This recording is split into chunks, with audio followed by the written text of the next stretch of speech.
What up, my freaks? Ruinous Insight here, welcoming you to part 33 and the very last part of my Total War Warhammer 3 modded Gorbad Ironclaw Old World campaign.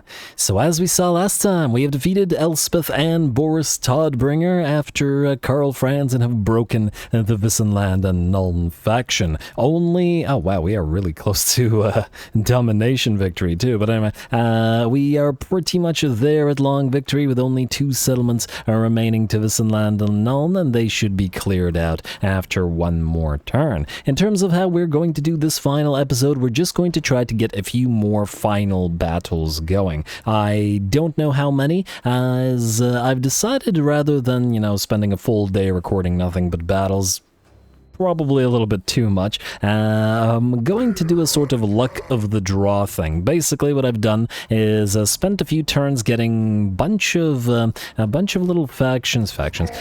of lords rather, into position in the hopes of, and declare war on you as well. Let me just see here, like so. Alrighty, in the hopes of doing this. I'm besieging a bunch of... Oh, actually, it was good that I forgot about that one, because otherwise we wouldn't have been able to see that one. You should also probably have some plans while you're at it. Lead the charge, obviously, for the Boar Boys. I guess we could get Heavy Metal Marching. It's the only one with with black orcs, so why not? And then lastly, we have the Power of the WAAAGH versus Regimental. 25% vigor loss reduction versus... Women's magic reduction cost. I mean, both are good. I'm more inclined to see the Black Orcs and the Boar Boys fight than winning the fight with magic, especially towards the end of the campaign. And also, I forgot to level you up, so we might as well. And before the final axe drops, get back here. And okay, we can get Ard Lads or whatever it is. Yeah, it is Ard Lads. And then smash them faster, as one does. And you should also have. Do we have any eagles in here? Beyond even quiet. We do, so you can have Big Ed Trophy, or trophies, and I think that's all the really important stuff. Might as well get the biggest axe. Your axe is pretty big. And you don't have armor, Oglock? Oh, right, I took away your armor because I wanted to give you another armor. Well, for now, if you have a spare armor... Oh, Lord, do we actually have... Okay, I guess we can just give you the Armor of Fortune. And let's level everybody else up. I should have done this. I absolutely should have done this between the episodes, but then I didn't, so that's life. Hard to hit, and Deadly Blade, get back here, and I guess we can get 1 point in maybe Arm to the Teeth? You know what, I get Dodgy Geezer, just because you're facing off against elves, and, they're elves, and they're annoying, and they fire away at you. Deadly Blade, get back here, and Dodgy Geezer. The Shamans, obviously we want the Great Green, and let's go Evasion. We should probably at least get 1 point in Here we go. Let's get Earthing, and while I doubt we'd use it, we should probably have Foot of Gork. Magical Reserves isn't really gonna be that useful here. Get Dodgy Geezer. The elves will try to assassinate you guys, I guarantee it. Evasion, here we go. Foot of Gork, Earthing. Oh. And 1, 2, 3. Lovely. And the Great Green, and then the Giant River Troll Hag. You can have maxed out Soul Blight into Spirit Leech. I guess you won't be needing Retinue Physician anymore. Let's get you Fate of Biuna and Earthing. Both quite useful spells. And we can still get Tough as Nails, Horrid Mass, and Slimy Shanks to massively increase your HP. There we go. As I was saying, the idea here is we besieged a bunch of things. Dirthu is besieged by Gorbad. Elftown is besieged by Oglock. There's a bunch of other places where we're besieging. Basically, wherever the AI decides not to be a coward and actually attack us, those will be the final battles of this particular... I did not level you. Yeah. Alright, well, this is me preparing for the for the final battle, or for the final fights of the campaign, and not doing a good job, apparently. Okay, well, my bad, guys, but... Yeah, okay, I really should have leveled you. Wow. Okay, the biggest teeth, and obviously into Shrooms in as well. Alright. Now we're good, or at least I hope we're good. Yeah. All of these guys are besieging everywhere, somewhere, some places. The enemies will sally out and attack us, and then over the next turn, we should be able to we should be able to take out the last territories of Issenland and Null. We've been just trekking over there, which is why I skipped the last few turns. With one actual exception, one battle we will fight either way, even if they don't sally out. The most critical battle of the campaign. I've slowly but surely surrounded the filthy Greybeard's prospectors to draw out their pain, and WAAAGH now besieges them. They may dare to face him in combat, or they may not, but they will die either way, so it matters not. So perhaps they should sally out and not shame their ancestors, though I think the Greybeard's prospectors are incapable of bringing shame to the Dowie name. Anyway, let's skip, and end the turn and see what battles we roll. Alrighty, I'm impressed. I was not expecting Durthu to actually sally out, but I'm very much glad that he did, as Gorbad definitely deserves a battle in the final episode. I was thinking his final battle was really against Elspeth because it was a really tough fight, but, well, Durthu will serve as another last fight. Let's see how we do against him. This is the finale, though, so I'm going to quick save all these battles just in case the game crashes, because it's going to be a very long end turn with potentially, I don't know, up to like a dozen battles. I doubt that many will actually sally out, but Durthu did with a close victory, so go.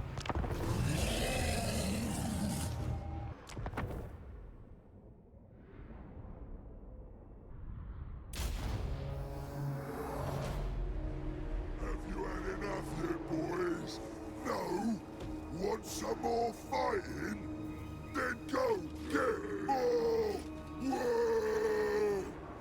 Alright, here we go, Gorbad, one last time, I think, and it should be a pretty darn good fight. He's defeated Carl, he's defeated Elspeth and Boris Todbringer, and, well, now it's time to bring down a demigod in the form of Durthu here, plus all of the elves he's gotten. So we'll see how our units engage in their shootout against them. The entire army, except Ruglad's armored orcs, have entrenched now, so he's got 280 missile range, and compared to the 190 of the Glade Guards, so those orcish crossbows are going to put those elven bows to shame. Plus, of course, we got these guys up with 82 armor and a bronze shield, which should be better than the Glade Guard. Funnily enough, at 51 melee attack, the only thing that the elves have a potential to be greater at is melee combat. I've definitely seen the Glade Guard with 55 and even up to 60 melee attack. Oh, there we go. Those Glade Guard have 55. So yeah, they have more melee attack than the tactical boys, which is entertaining, but not always, depending on the buffs. But anyway, all that aside, the enemy army marches towards us. Our arrows are raining down upon the Glade Guard, and over on the flanks, and we've got our units of Boar Boys charging in. The Barbarians and Hog Riders smash through the line of Dryads and Eternal Guard, while the Black Orc Big Boss starts working on an enemy Tree Man, and the other one peels away to help the other Boar Riders move on in. And there we go, the arrows keep on flying. Durthu is engaging Gorbad, or at the very least, Gorbad is distracting Durthu. I'm not so sure that he's going to be able to take him one-on-one, but I guess we'll have to see. Lots of enemy range fire coming in and hitting our biggin, which is chucking those rocks right back at the enemy, at least when it can, or when it doesn't get staggered. While our units of the Swamp Things, led by that River Troll Hag, continue fighting in the center, holding back Treekin, Dryads, and a Tree Man. Looks like Gorbad's fighting Durthu not quite evenly. Durthu is winning, but Gorbad does have that healing potion, so he should be able to get back to full HP. And all the while, Durthu's army is being slowly but surely destroyed, and frankly not so slowly. Though the balance power is only about 55% in our favor, most of the enemy range units have already been killed off by our own range, and only a couple more remain. And of course, every unit of melee that dies will allow our units of Boar Boys to peel away and start going after those range units as well. And of course, it's Wood Elves, so without range firepower, they're going to be a lot weaker. Although, funnily enough, last time I played Wood Elves with Orion, I went a lot more melee heavy, but nonetheless. Anyway, looks like we are ready to start focusing down on Mr. Durthu. We are going to take 3 of our units of ranged crossbows and to target him while he fights Gorbad, and it looks like Durthu has realized the issue here and will start moving directly past Gorbad towards us, but get brought down. And it does feel like it's pretty appropriate for Gorbad to do the smart thing and distract an enemy lord and a giant tree to allow the rest of his tactical boys to bring him down.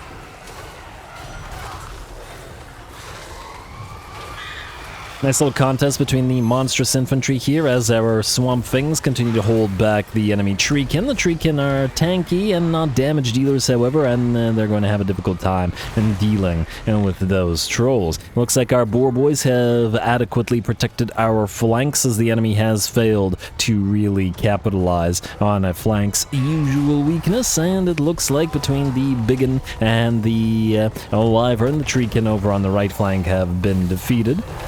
And it looks like, in fact, the entire army will go. There we go, the treekin rout, the treemen rout, the last of the dryads, and the remaining units of elves, such as they are, as in those that didn't get pincushioned by the tactical boys rout, and the battle is ours. And Durthu is defeated.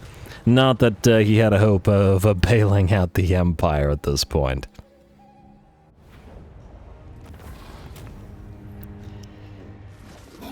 Ah, there we go. A magnificent sight to see the units of tactical boys out shooting wood elves. It's fairly entertaining as well. And that includes Way Watchers. It's not just a mere Glade Guard as well, which probably would have had the difficult time penetrating the heavy armor of the tactical boys. 29, 33, 32, 36, 20, 20k damage. 27, 26. Looking at the damage on the boar boys, and 20k on the swamp things. Very nice indeed. And then of course Gorbad held Durthu back, preventing him from crashing into our lines for quite the while. Obviously Durthu is a much better fighter than Gorbad is, but he was there long enough to keep him in place while we destroyed Durthu's army and then brought the big tree crashing down. In case this is Gorbad's final battle and we never see them again, the units: Gorbad's Thunkers,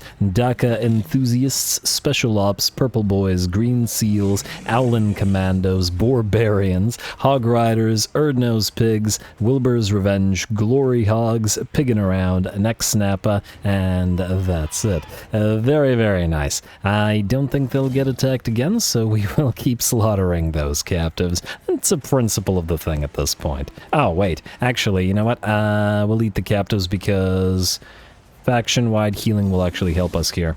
I lied. Based on them gates. The Greybeard's prospectors will sally out. 2 armies versus WAAAGH the Slaughterers, and that should be pretty darn fun. And yeah, that should be a toughie. His army has no veterancy, so the units are not as buffed as they would like to be, but hey, we had to have WAAAGH on the field, and he gets at least 1 battle here. So, Greybeard's prospectors, I'm going to enjoy every darn second of this.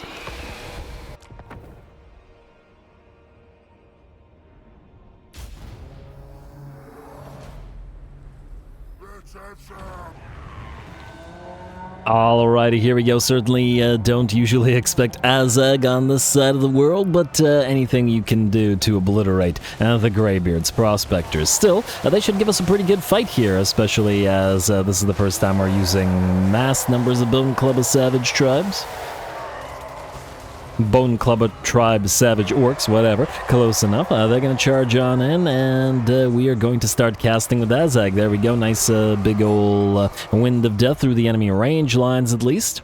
And the enemy does outnumber us 2-1, so we do still have to be careful. Our 4 units of Doom Divers are firing away, though it looks like they're fairly ineffective at hitting the gyrocopters, and they should be able to snipe the enemy artillery reasonably quickly. Ooh, wow, look at that. One of our units of Bone Club Tribe is down to about 50% of their HP. Really gotta be careful. Obviously, WAAAGH won't buff them to the same degree. Well, I mean, there's the 55% physical resistance. I think they go up to 65 if they reach rank 7, which obviously they don't have here.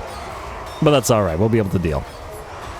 We'd get a little bit more physical resistance if we built for it, but the other buffs that WAAAGH provides them, as well as the other, basically, orc units, are still pretty solid. Anyway, WAAAGH comes down to try to help out the bone clubbers. One of them is routing, but it's time to activate WAAAGH's WAAAGH, which gives us terror, fear, melee attack, vigor, and various types of damage. Those darn gyrocopters, if not quite immune to the doom divers, still up there.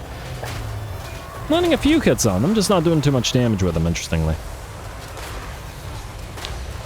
There we go. When they're staying still, it's not too bad, but I think it's the Spirit Leech that's doing the most damage. Fortunately, these are not the Brimstone Gun variant, and they're not doing too much damage to the Rogue Idol.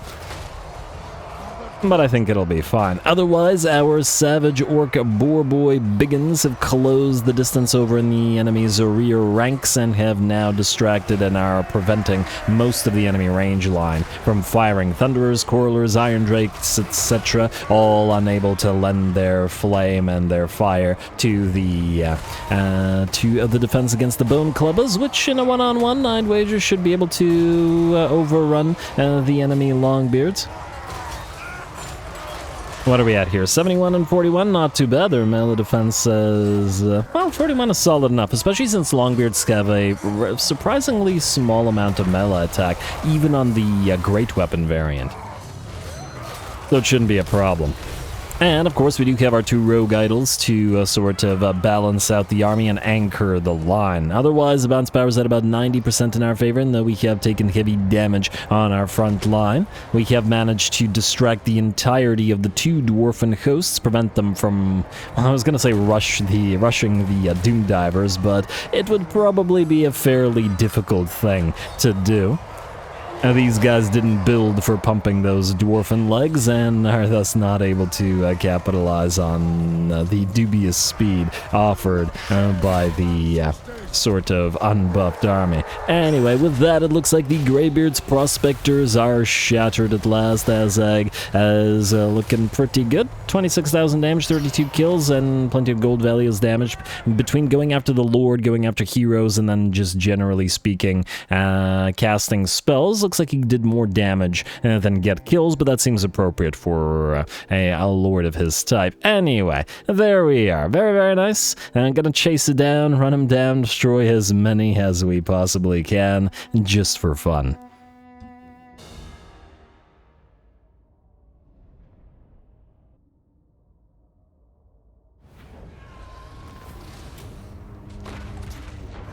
Alrighty, there we go. Very, very nice debut and battle for WAAAGH the Slaughterer there. Hopefully he has lived up to his name, slaughtering his way through the filthy Greybeard's Prospectors, and probably making a few nice beard cloaks for himself to add to his that wyvern wing he's got on his back there. Otherwise, we did pretty darn well in terms of our units. The Bone Clubber Tribe and the Crimson Killers, which I decided to give to WAAAGH because he gives all of his units Frenzy. Granted, the Frenzy is wasted on the Savage Orcs, but nonetheless, we had enough Black Orcs running around and as such. WAAAGH managed to get 34,000 damage and 88 kills. The Wind of Death from his crown and presumably at least a little bit of damage from the Gaze of Nagash as well, plus all that Spirit Legion of his, and did well. Very, very nice.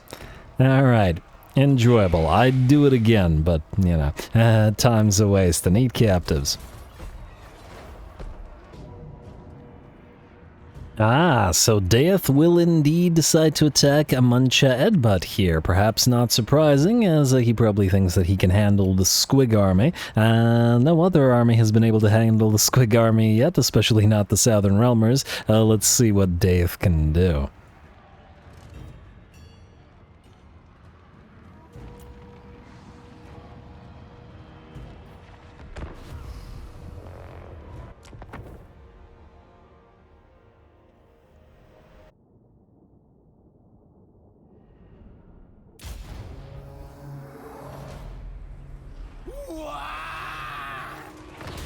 Alrighty, here we go. Indeed, one last squiggening from Muncha Headbutt and his massive squig army. And oh, I like the fact that the wood elves are deployed here in this little copse of trees over on this side of the map rather than on any of the exposed terrain. I really appreciate that. Good job, AI. And we'll see whether we can wipe these guys out before the reinforcements arrive on field. There are certainly some scary units there, like the 2 Wildwood Rangers, 2 Way Watchers, and the Tree Man. Plus, of course, there's not really anything whatsoever that we can do about Death. He is on a Great Eagle, or a Forest Eagle rather, hovering over the battlefield, and thus well, this army has no anti-air, no range damage to speak of.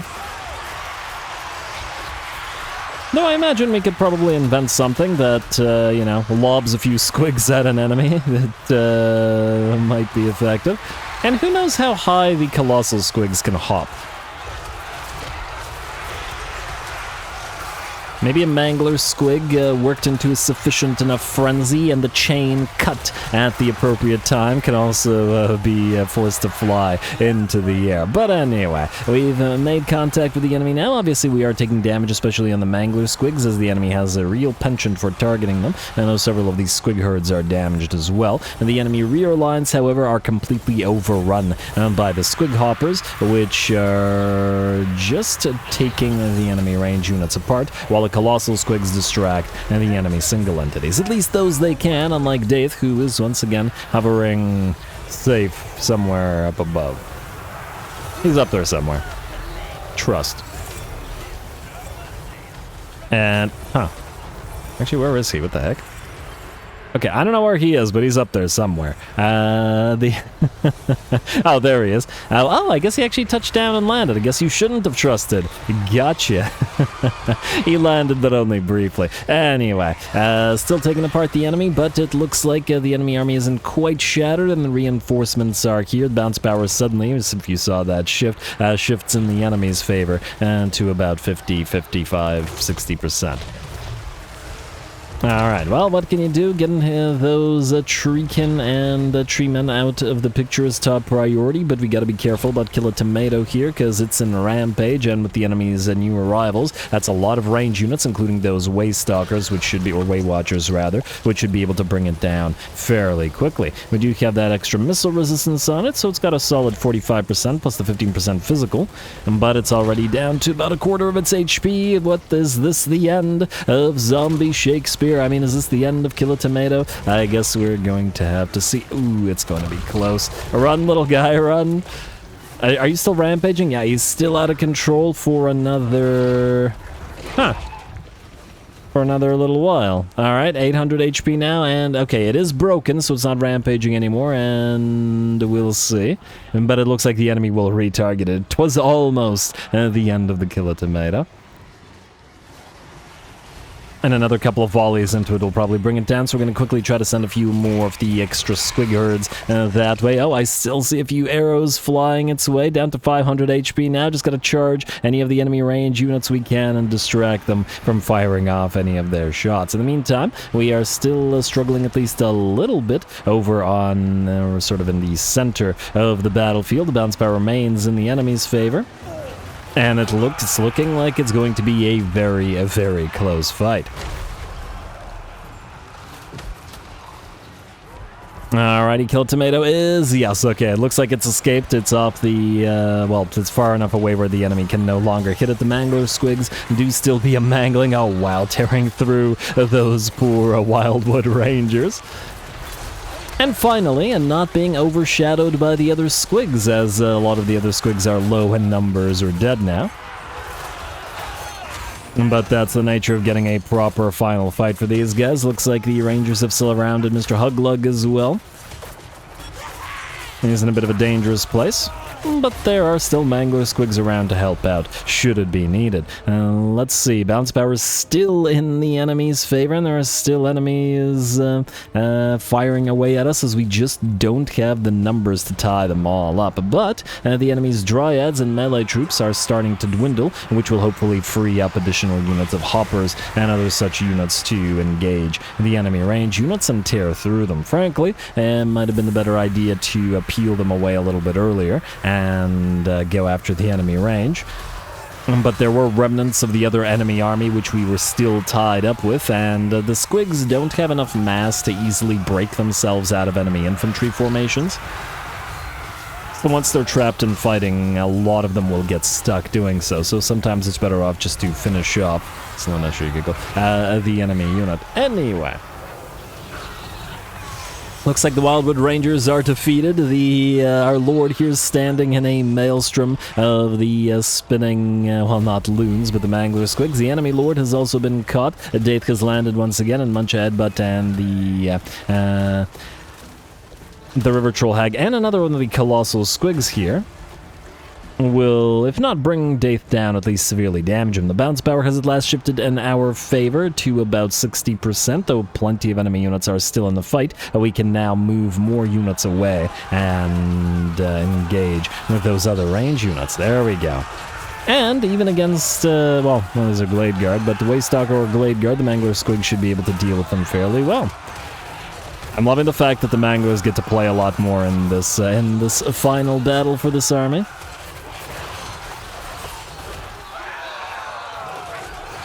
After spending an entire campaign being overshadowed by their armored Squig Hopper counterparts and the not-so-armored ones as well, and playing only on a level with the regular Squig herds, and of course there's the big old Colossal Squigs. Anyway, with that ending with praise of the Mangler Squigs, it looks like the battle ends at last. We were severely damaged on a ton of units. We can see like 10% HP on this unit of Whirlin. No, that's not the Whirlin Tiefs. On the Bone Eaters here, severely damaged. Just to sliver, several of our Colossal Squigs were down to like 5% HP and extremely damaged. This one as well. I think the armored Squig Hoppers, perhaps unsurprisingly, came out of it the best because in combination with their armor, they have the best amounts of melee defense, resistances, tankability, etc., etc., and frankly, they did a lot of damage as well. But anyway, a great final fight for the Squigs, and they had to work for their victory, which, well, admittedly, the Goblin armies always did, but even more so this time around.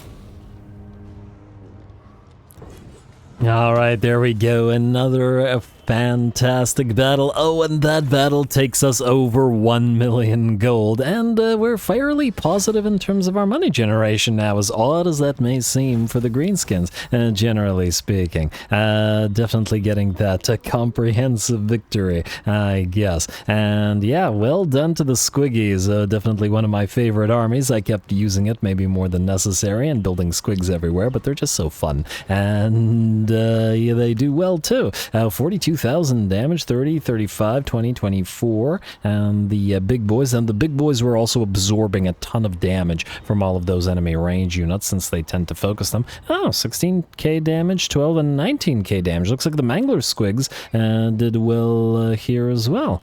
Good for them. And the two little Squig herds. Lovely. Probably won't be seeing them again, so Squig Jockeys, Jumpy Gits, Ball Bounces, Kill a Tomato, Gigabait, Fat Puck, Whirlin Teeth. Wait, I forgot Princess. Whirlin Teeth, Bonitas, and Bouncy Rage. Huh. I thought we had a unit of Squigs named Wild Riders. I think it might be in one of the other armies where there's Mangler Squigs, probably with the Fanatic army. But anyway, we'll heal up because we'll still need to auto-resolve. Well, actually, we won't because this is the last turn, but nonetheless. And Roots Interception? Okay, this better not severely damage the... Okay, we're fine.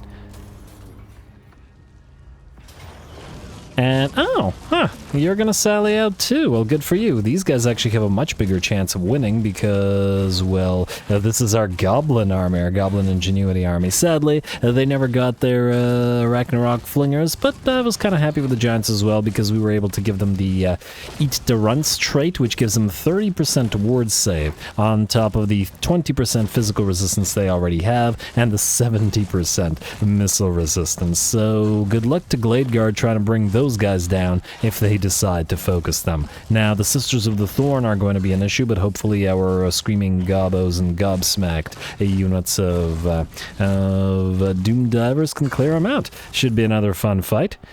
More of the AI willing to sally out and fight us than I was expecting, but I'm glad to see it go.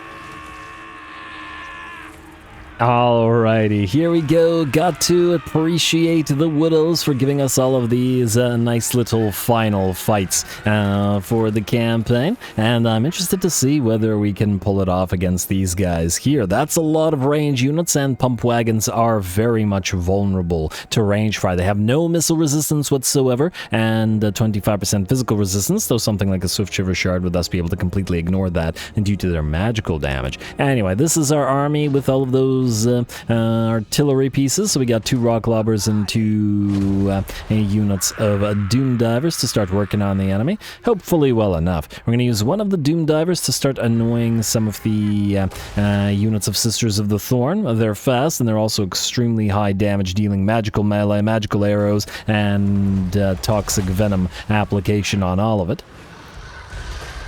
Which would obviously be super dangerous to the little gobs in the center, those terribly small gits. 95% gold shield on them, though. We have certainly maxed out their missile block ability, and that's, well, 25% physical resistance as well, but yeah, 95% gold shield is pretty darn amazing.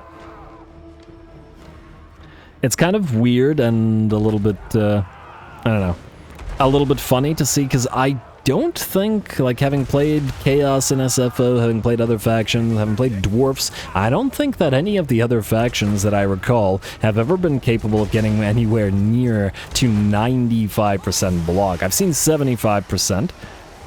95% though? No. Which is pretty darn crazy, especially considering it's bloody regular goblins, the regular tier 1 spear gobs. Anyway, I'm going to start marching, and perhaps smartly the AI will attempt to target the giant rather than the gobs with all of their blocking. However, well, I do say perhaps smartly. While the big dumbun is taking damage here, it's got 30% ward save, 20% physical, and 70% missile resistance, so it's only taking 25% total damage from everything firing away at it. Anyway, here comes the charge. The gobs, the snotling pump wagons, and the giants all moving in together as the lines get ready to clash. Funnily enough, I wonder if we could have just stood back and fired our artillery and just allowed the enemy to try to waste all their ammunition on the 95% blocking gobs, because I'm willing to bet that the enemy Glade Guard, if this is one of those rare situations where the Glade Guard would probably be more effective in melee against the goblins than they would be in range. Of course, the Dryad's much more effective, so these guys are liable to start taking damage. Anyway, the battle is joined. One of our units of goblins with spears is heavily damaged and basically destroyed, having been surrounded by 3 or 4 units of Dryads, but we still have this giant anchoring that right flank. The enemy's Sisters of the Thorn are still riding around and still under fire from those Doom Divers, which are doing the best that they can. And the same thing, obviously, for the Rock Lobbers, which were just trying to reposition but also keep away from the enemy. Nobody's left to protect them, especially since we are outnumbered.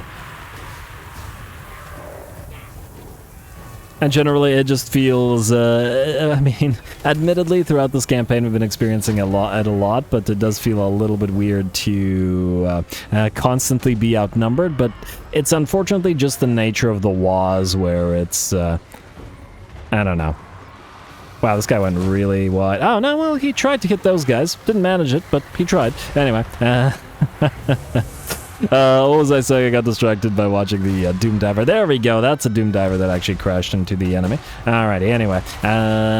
Yeah, because the walls completely cripple our movement range, it's so annoyingly non-beneficial to have them with you. that we're mostly not using them, which is admittedly kind of a shame, because there's so many movement range buffs but they seem to completely ignore the WAAAGH. And ooh, nice headbutt, the tree man versus the giant face-off here, though it looks like the giant is heavily damaged at this point, and we're going to send one of the goblin big bosses to help. Whether it will survive, however, remains to be seen, as there are war dancers with Ezreal spears here, in addition to the tree man, and that's a deadly combination. On the bright side, as we can see, our pump wagons have by and large destroyed the enemy range units, though admittedly we've seen them fight pretty much a lot in this particular army, so I wasn't super concerned about that, and they're by and large trying to chase everything down just to make sure that the range units in particular don't rally. We don't really care if the dryads rally as much, but these guys can, you know, rally and then stay fairly far away and keep firing at us. Anyway, the bounce power is at about 90% in our favor, and it's about to hit 100% as the last of the enemies have finally get overrun. Shatter, and the battle's ours. Alright, definitely a tough one. Both giants took severe damage. One down to half HP and the big demon down to 20%. Several of our pump wagons also got pretty badly beat up. This one, well, admittedly only lost one unit, but it did go down to 30% of its HP. We saw that unit of Gobbo's rout. The terribly small gits took insane amounts of damage as well. But it looks like nobody was wiped out, and it was a heck of a good final fight for them. This was a fun army, a fun goblin-centric army, and their legendary 95% missile block will go down in, well, legend.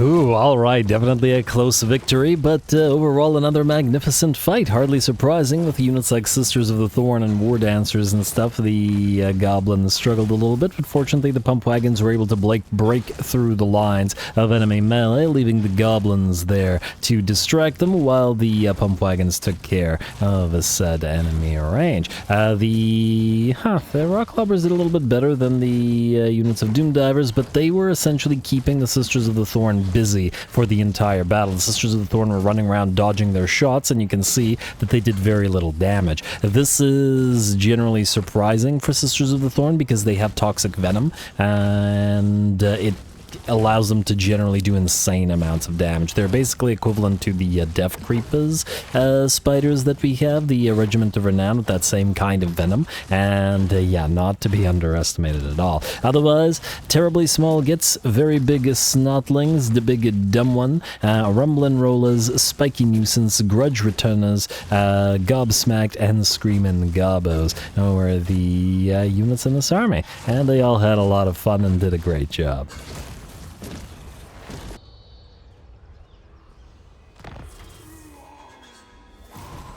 Alrighty, and that looks like that's that for the units that dared to sally out. Two more things to do. First of all, okay, this is enough of this, WAAAGH the Slaughterer trait removed. Tactic removed. Whoa. Why would WAAAGH the Slaughterer's tactics be removed? What? WAAAGH? Huh? Why do you lose his tactics?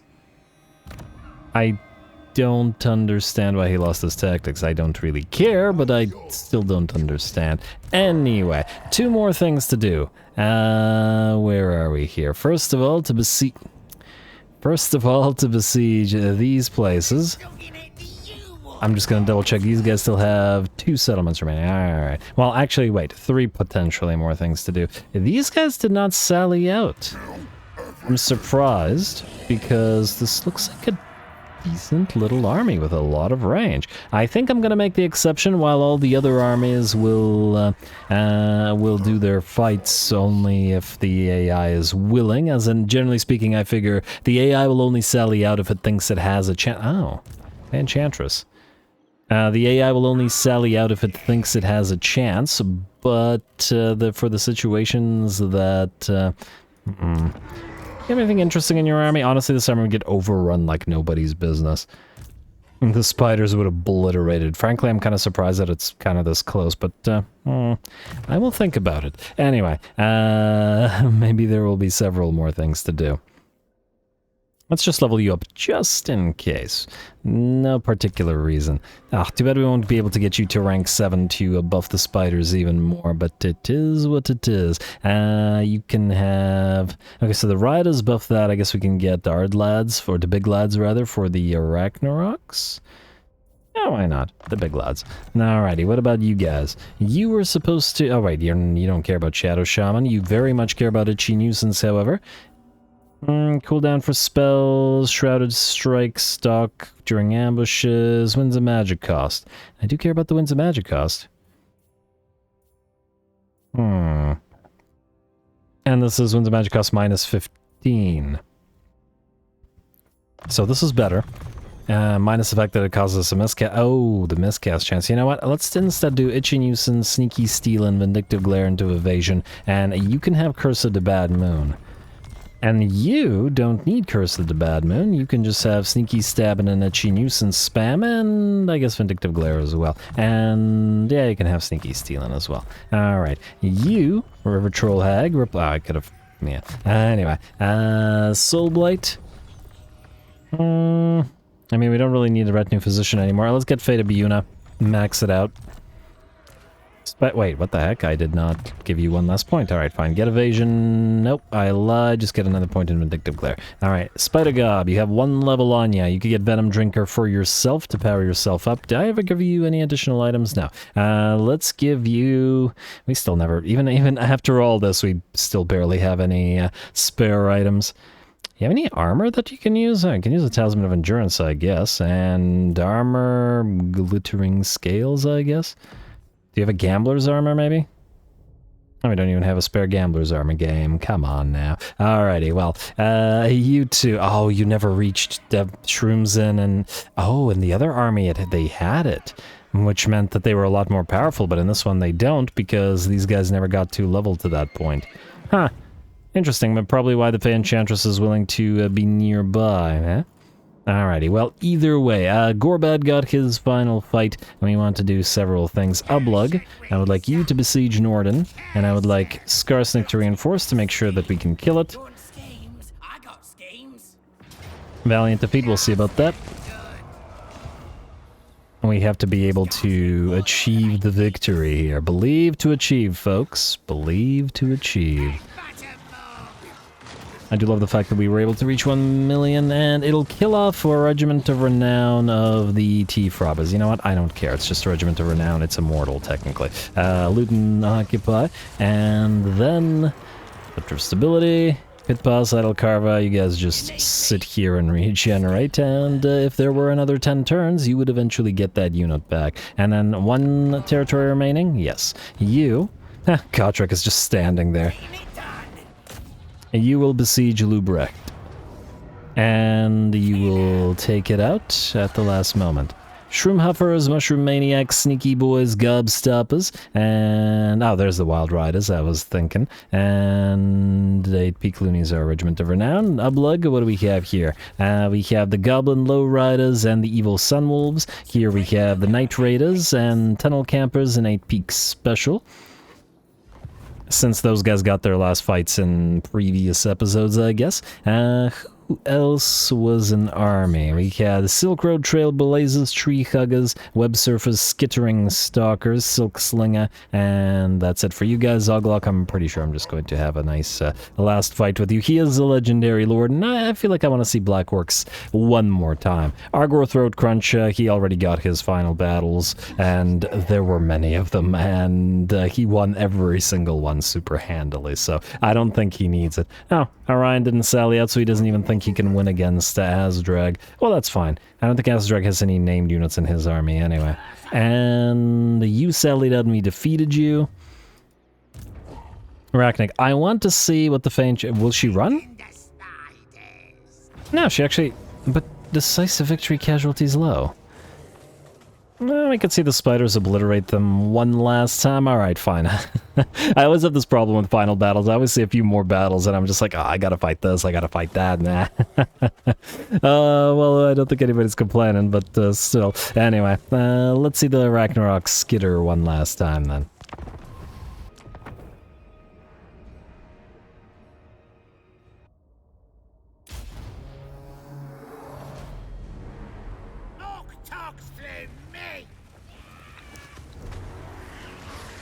Alrighty, here we go. One last bit of effort from the Spider Gob and his superpowered spider army, which is now in its final form with the ability to summon all of those extra spider hatchlings as well, which is really, really nice.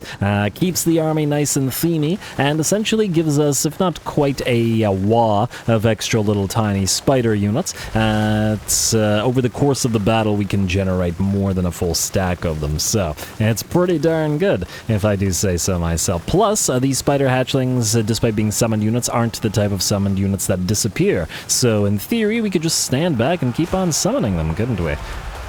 Not that it's needed to here. Anyway, what we are going to use them for is charging at the enemy, partly to distract them, eat up arrows, etc., etc., and allow the rest of our army to close. It's also pretty insane that the Spider Gob gives the hunger or the feeding frenzy ability to even the Ragnarok spiders, so those big boys now have that regen on them as long as they're in melee, and those spiders are powered up to pretty crazy degrees, plus that lethal toxin on them as well, heavily armored, self-healing, lots of buffs on them, and doing good work. But generally speaking, the Spider Army has been pretty much insane from the get-go as soon as we got the Spider Gob to lead them. Anyway, here we go, gonna charge in on the enemy's flanks with our Forest Goblin Spider Riders, while the other Spider Riders make their way into the enemy's rear lines and start tearing the poor peasants there to shreds. Probably a little different from tearing the Skaven slaves and clan rats to shreds that the Spider Army has done many a time before. There is a little bit to be concerned about, like the Grail Guardians, however, but a nice Fate of Biuna and a little bit of spell work and hero focus sees the Grail Guardians severely damaged. Although I don't dislike the idea of a Grail gun, but anyway, let's see what we're looking at here. These guys are probably going to be the last units on the field. Everybody else is shattering, and the Grail Guardians will fight to the last. They are unbreakable. But Knight and Horse break easy enough. There we go. The last one disappears in... I was about to say disappears in a little bit of spell work from that Fate of Biuna, but it looks like this one's still around. How are you still around? Alright, somebody kill him. 250 HP, 263 HP. Don't let him heal. Well, whatever. Fey Enchantress has been fighting as well, but Snagla Grobspit has summoned a bunch of little spiderlings to prevent her escaping, and should bring her down. No more healing either. 221 HP, and... no. How'd you fail that one? She only has 34 defense. Maybe she has a invincibility ability? Well, she may have had that invincibility ability, but as soon as that Ragnarok spider moved on, and she disappeared. There we go. The Fey Enchantress is done. The last of the Grail Guardians falls, once again defeated by yet another Ragnarok, and with that, the battle is ours, minus this unit or a couple of units of Battle Pilgrims. We're still running around Unbreakable, who we are by and large ignoring, because reasons. That's one headless, and the other one will fall with one more blow. Hey, come on, man. It's one Battle Pilgrim. And wow, he managed to fail 2 hits. 3 hits. I'm kind of rooting for the Battle Pilgrim now, which as soon as I say the little guy goes down. You gotta remember that the Goblin Big Bosses here aren't high level, and their melee attack is quite low, if you're wondering why the heck they're failing to kill one Battle Pilgrim. But damn. There we go. With that, the Spider Army is victorious, though that one was never in any doubt, as it's one of our strongest armies.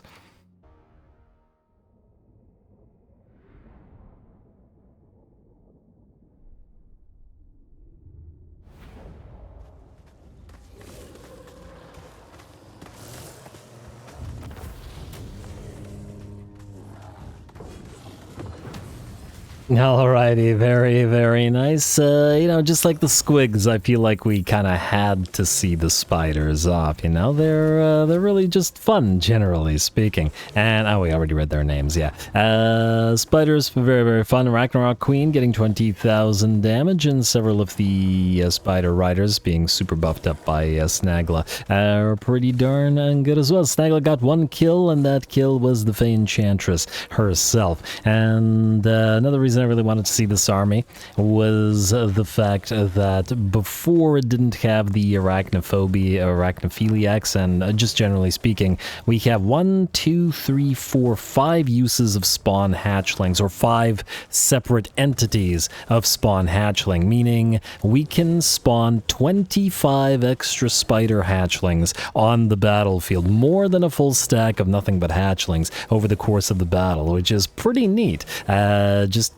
Just like using gobs or Skaven slaves or zombies, we got spiders here, and that's exactly what we wanted for this army. Fare thee well, Arachnic Spider Claw. You never got your Catchweb Spider Shrine, but I think considering your sort of inevitable success, you inevitably would have.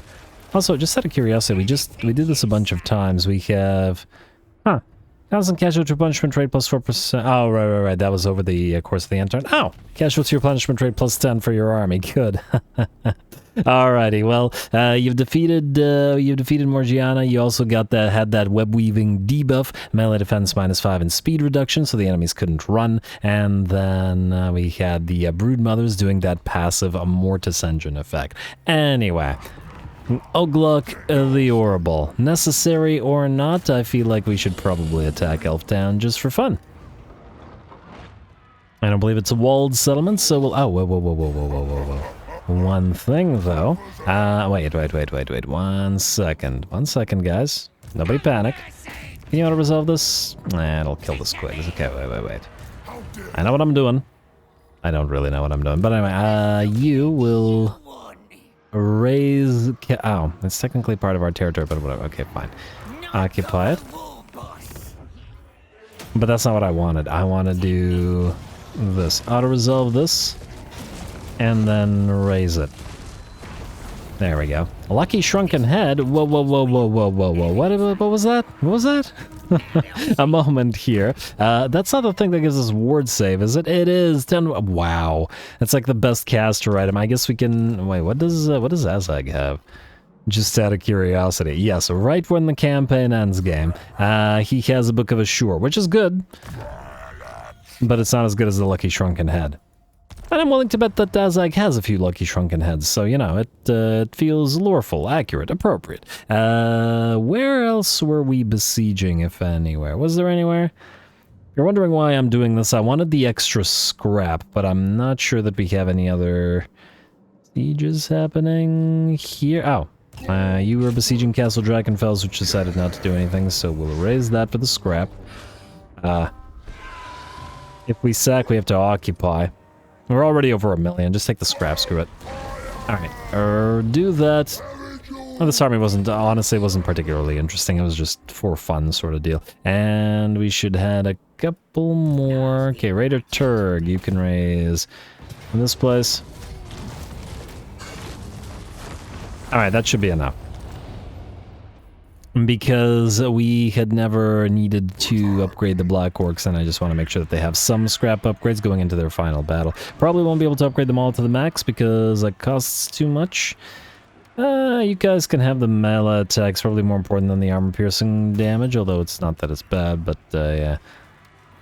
You're not going to need it all that much against the elves, let's be real here. What about you guys? You have the critical bore stuff? Okay, you have the missile block chance and melee defense. Yeah, you have the critical stuff. You know what, let's give the non-armor piercing guys a little bit of extra help with armor piercing, and there we go. Alright, I think that's good enough. WAAAGH, this will be your last battle as well. Mostly I just want to see the Black Orcs in action one more time. Let's go.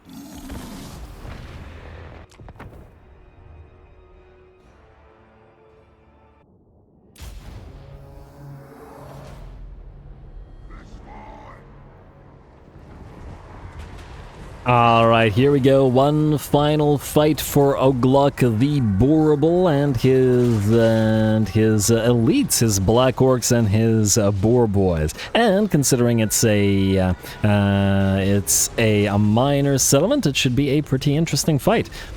Alright, shields up as the Black Orcs start hitting up that elven ramp into the enemy settlement. Hopefully all the enemy range units focus the Black Orcs, which will hopefully allow the rest of our units, as in the Black Orcs with the great weapons, rather than the shields and our piles of Boar Boys, to close the distance without taking too much damage. Speaking of the Boar Boys, two of them are going to peel away to each side, and that's a Savage Orc Boar Boy Biggins, while the units of Broken Tusks Mob and the other Orc Boar Boy Biggins, the regular non-savage ones, are going to get ready to go up this ramp to help these guys out as soon as we're well and truly engaged.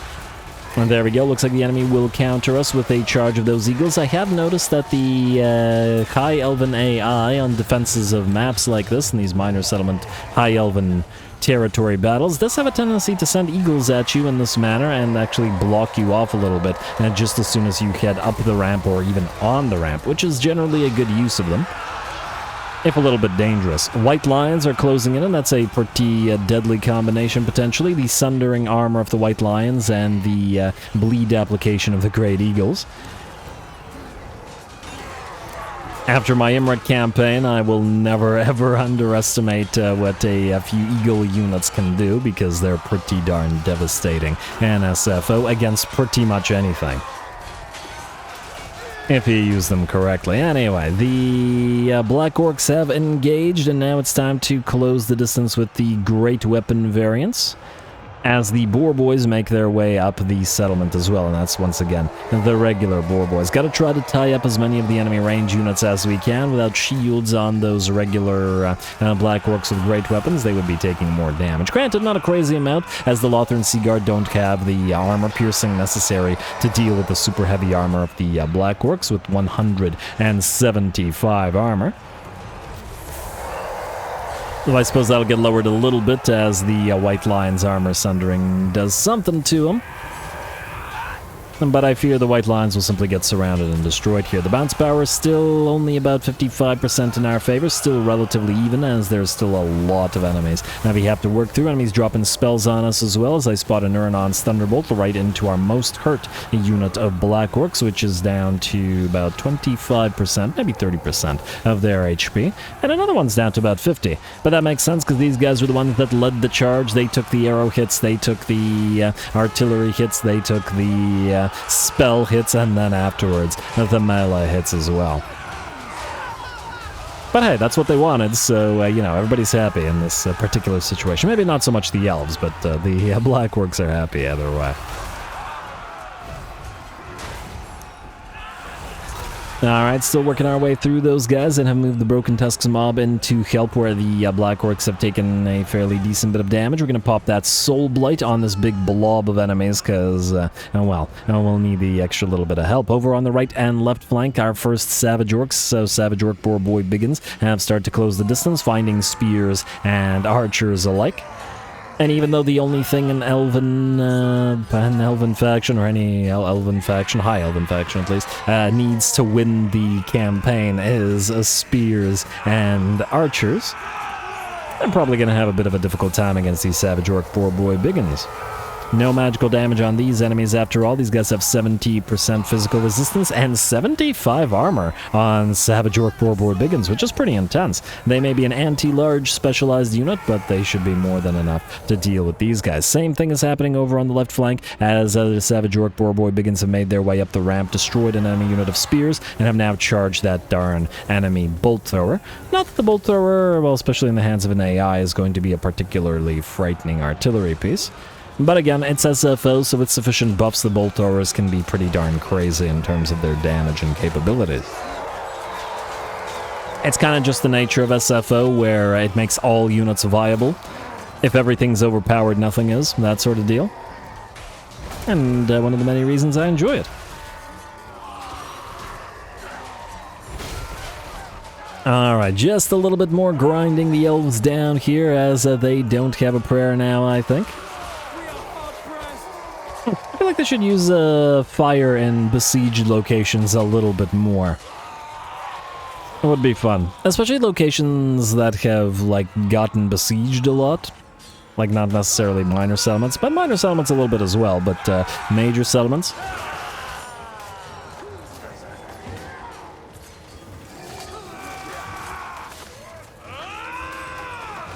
Alright, not much to say, just awaiting out the last of the few units of the enemies, though the Savage Orc, Boy Biggins will take some spell damage as they have no spell resistance. Huh. Actually, funnily enough, you'd think that the War Paint would confer a little bit of magical resistance, but apparently not so much. Oh well, not a big deal. Let's see what we got here. There is still a big old pile of units here. Well, maybe not a big old pile anymore, but Silver and Guard, the remnants of the White Lines, some Spears and some Lothar Sea Guard holding back the Black Orcs. Of course, these are the Black Orcs with great weapons now, so they're tearing through the Ithilmar armor of the enemy. Probably without too much trouble.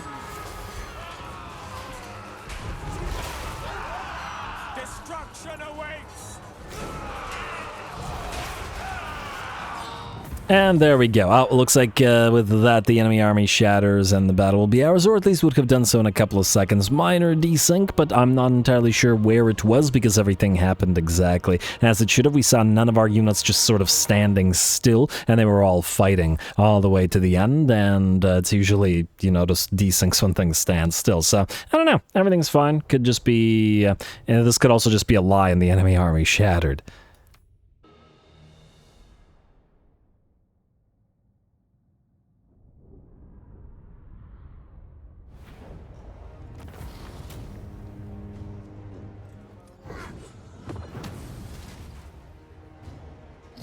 Alright, absolutely magnificent. The Black Orcs marching up that ramp, taking arrows from like a full stack of High Elven archers in the tower, supporting and the lightning crashing down among them. Absolutely magnificent. I love it. And they did pretty well. They did take quite a bit of damage, but Everhard stayed hard. Immovables and Immortals all proved themselves worthy of their names. Bigger Biggins, Yerrick's fanboys, and I think that's it for this particular army. All did great, and those were the ones I wanted to see. Beautiful. We don't need to sack it. We could, just because. I don't care. It doesn't matter.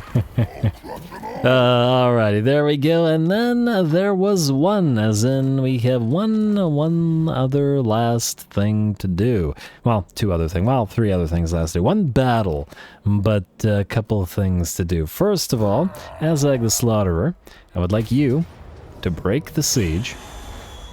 Then I would like you to get your skill points up and running. Yeah, I got 2 free skill points. You don't need to go deeper into the lore, I think. Maybe make you a little bit harder to hit. You're suspiciously fragile looking.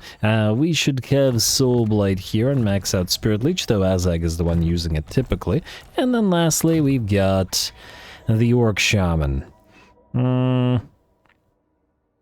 With 4 points, we could get Evasion, but nothing else, so I guess we could just max out Brain Burst and then Evasion. Yeah, so close to air we go. That's the one I would have liked, but oh well, not a big deal. You have a Forbidden Rod. Now, we have a little bit in the way. Oh, we never scrap upgraded these guys. Probably we won't have enough, will we? At least get the additional melee defense, 270. Ooh, okay, so wait, we need to sack or raise 1 settlement. Oh, I should have raised the port.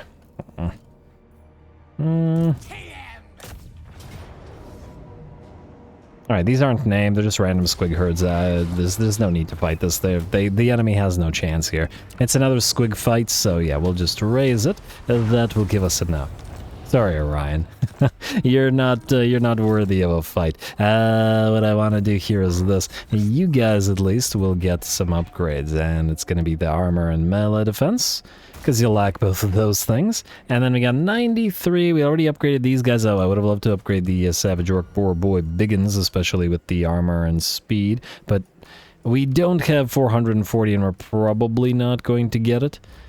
Maybe one more? Is it? What the heck is this? What are you doing? Alright, well, whatever, I don't care. Okay, anybody near... Oh, Gorbad. You? Auto. Raise. Lovely. Too bad you can't move after raising. Funnily enough, there is a tactic that lets you do that, but we, I believe, don't need them. Also, I believe, wait. Shish Kebab Boys, the Big Gobs, Knights of Gobtown, the Night Fangs, the Great Pack, the Barkas, and that's it, just because those guys are not coming back. And wait, who are you again? Did we see your guys? Shroomhuffers, Mushroom Maniacs, Sneaky Boys, Gobstoppers? Alright, now we have, that's everybody unless I'm mistaken. So, the last thing, we have a little bit in the way of upgrades, just enough. How was it, 180 we need? Not 140 for the armor and speed. This is armor and melee defense, which would be better, but we don't have 300, so we'll do the 140. Alright, good enough, good enough. WAAAGH, the last battle of the campaign, will be a quest battle. It's not Gorbad's quest battle, but I'm not one to shy away from a little bit of orc-on-orc action. Why not? Savage orcs versus savage orcs. Massive physical resistance versus massive physical resistance. That's kind of funny. WAAAGH really wants to go south. Not all that unusual for an orc brought up in troll country. After all, the squishiest yumis and shiniest loot is in the Empire. But WAAAGH's top bosses know that's not why he wants to go south. Something else is pushing him to go that way. He is prone to bouts of staring into space or arguing with his magical crown, but when he snaps out of this, he is the old WAAAGH, intent on fightin' and lootin'. In the southern Badlands, the primitive savage orcs gather to hinder WAAAGH's horde. The slaughterer needs to dominate these tribes, so forces the savage orcs, led by some git called Slagga, to acknowledge him.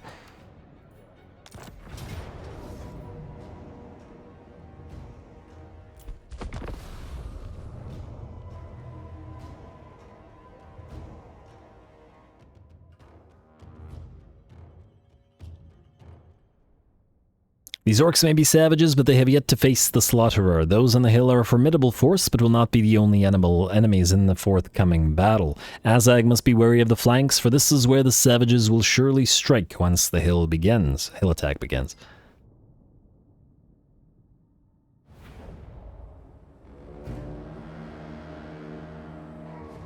These savages are getting in my way. They're led by some kid called Slagga. I want his head. Shut up, crowd! This is not a waste of time. We kill who I say we kill. We're playing simple. I want a full pincer movement. Attacking from the east and west flanks at the same time will increase our chances of success. What? Sonny Deadblood taking up my words again. Get your choppers out, lads. It's time to move. Yeah, if you want to do that flanking maneuver, what's it? We probably should, because I've got a feeling it might work.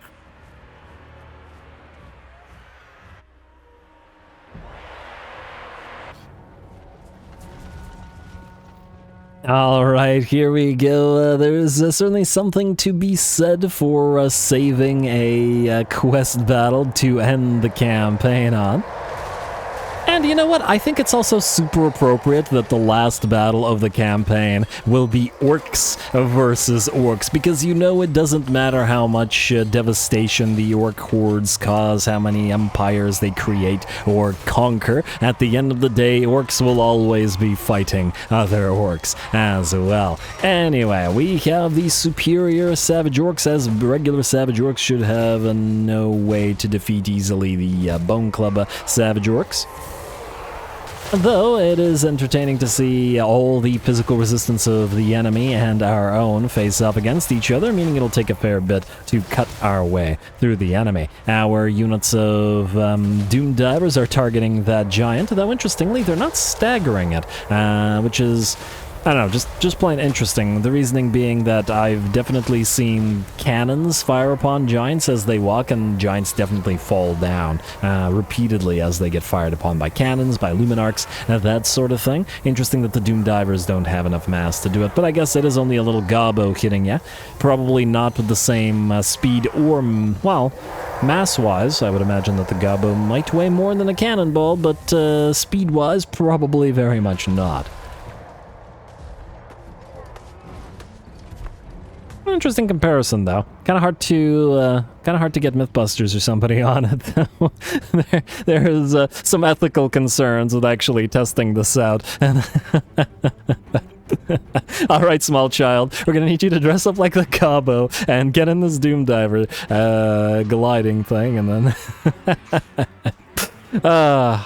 It's for science, people. Anyway, here we go. The battle is not yet over. The first of the Savage Orcs have been defeated, and I'm still tremendously amused at myself. But there are Savage Orc Boar Boys heading towards us. 4 of them, which shouldn't be too much trouble, minus the fact that they are heading towards our Doom Diver catapults. If you're wondering where the Crimson Killers Black Orcs were, that's why they were left behind to guard the artillery pieces. We knew that there were enemy boar reinforcements coming in, and just generally enemy reinforcements coming in, and the super elite unit of a Black Orc should be more than enough to hold the enemy back. Plus, of course, we have the Rogue Idols, which are marching forward in case the enemy is allowed or does manage to charge those Doom Divers. Alright, cutting down those last Savage Orc Boar Boys, with of course the Doom Divers still dropping upon them. And we've also got WAAAGH getting ready to close on in now that the enemy's main stack is defeated and all the Bone Clubbers are moving in, though I don't imagine that the last of the enemies has much of a prayer either. Nice to see a little bit more action from the Rogue Idols. The regular ones maybe not quite as entertaining as De Biggin, the fancy one that we gave Mr. Gorbad. But they're still super fun. Alrighty, and the last of the Boar Boys make their way forward and join the fray to face off against our own Boar Boy Biggins. The Black Orcs, the Crimson Killers, have now slain 36 of their number and are attempting to just give chase to them. There we go. A Rogue Idol helps engage. The bounce power shifts to about 95% in our favor, and only a little more work will probably see the enemy destroyed. The enemy's really trying to work on those cycle charges as well. I'm gonna get one last little cast of a Wind of Death out from WAAAGH. I was a little bit worried about it hitting our own units, and we didn't really need it. I just wanted him to cast it. And it looks like with that, the Boar Boys will shatter and the battle will be ours. Once again, certainly makes me want to consider saving a quest battle on occasion for the final sort of battle of each campaign, just to save on the speech, but I don't know, then again we'd have to go without the item for the campaign. At least WAAAGH, in being the sort of super late confederation that we got, gave this to us, so it was a nice little bit extra.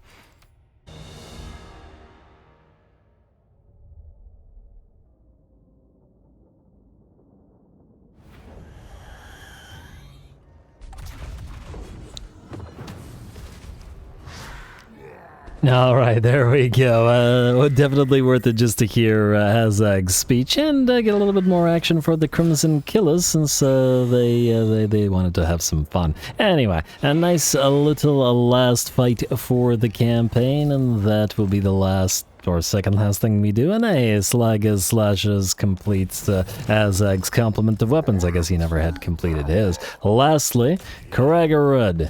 The Greybeard's Prospectors, you will be destroyed like so, and we're not even, we don't even want the gold, destroy it. And there we go.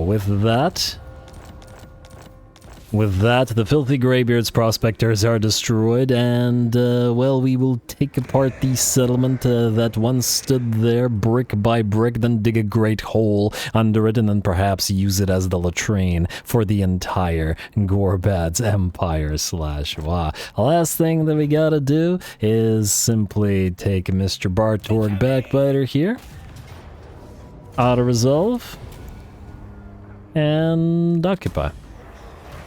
And there we go. Wand of Jet and game. Please destroy. Oh, they must have an. Oh, come on. I was expecting. Oh, man. Alright, well, they should destroy themselves maybe as soon as we end the turn by attacking Middenheim. So I guess. might as well end it on turn 100 then. Alright, fine, we'll skip everything, and I'll end the turn one last time. I'm just checking if anybody is there it is. Is close enough to chase you down. You know what? Just in case, build a random. Oh lord, this is you're getting silly there, game. Come on, everything came down to perfect whatever. Just build a billion savage orcs. There we go. Have them chase them down. Good enough.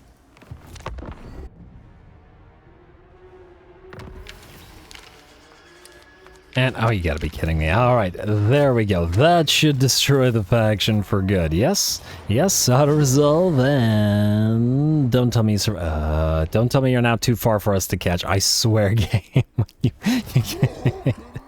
Alright, all this is gonna go away, and, the Nemesis crown never came up. Interesting. Not that it's a big deal, mind you, not that we needed it. Goodbye? Good night. Enemy killed in battle, faction destroyed, long victory complete. There we go, long have we waited. And, yeah, very, very close to a straight-up domination campaign victory. There you have it, folks. With that, I guess this campaign comes to a close. Really can't say it was a short one. We got a long victory in Old World, and we were so close to domination campaign victory, so that's even longer for Old World. I was honestly just having a lot of fun with the orcs. To be honest, this campaign ran out of steam on episode like 12. It's been a while, but I was having so much fun that I just kept going and going and going instead of ending it when I should have. For those of you that stuck around to the end, thanks for sticking with it. I think we saw some great battles, especially towards the end of the campaign, and I'd like to think that it was still worth keeping up with. And wait, alright, on the Old World you can't see the thing. Yeah, over 1 million gold, turn 100, a long victory, everything achieved, and, well, I guess we didn't get a couple of legendary confederations, but Grimgor was fighting elsewhere. Pretty nice. Pretty nice. Just taking a quick look at the stats for those interested. Total victories, heroic victories. Not as many heroic victories, only 9. I'm betting the dwarf campaign had 1 billion more. Whatever. Anyway. It's almost surprising considering how much we were using gobs, but I guess the gobs made it have a lot of close victories because, you know, they suffered a lot of damage and had to work for their victories. But anyway, a really fun campaign. Thank you guys for all the silly and great name suggestions, etc., etc., etc. I really never know how to end these things, so as always, stay tuned for more Warhammer on this channel. Even if it ain't green, all glory to the algorithm, and thanks for watching.